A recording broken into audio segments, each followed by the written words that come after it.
Bismillahirrahmanirrahim. Alhamdulillahirrahmanirrahim. Saya Abdul Rani bin Muhammad Yusuf, umur 58 tahun. Saya buat pasdu ni dah 16 kali. Alhamdulillah saya buat sekarang ni badan rasa okey lah kan. Darah pun jalan elok lah.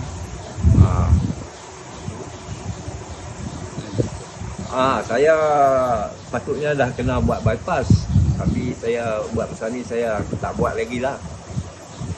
Saya cuba pasdu ni, alhamdulillah.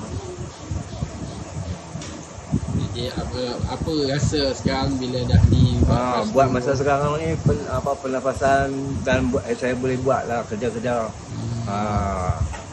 Okey. Okey, insyaAllah. Apa nasihat pada orang di luar sana macam mana? Nasihat saya kalau ni cuba-cubalah buat pasdu ni. Untuk kesihatan kan. Terima kasih abang. Sama.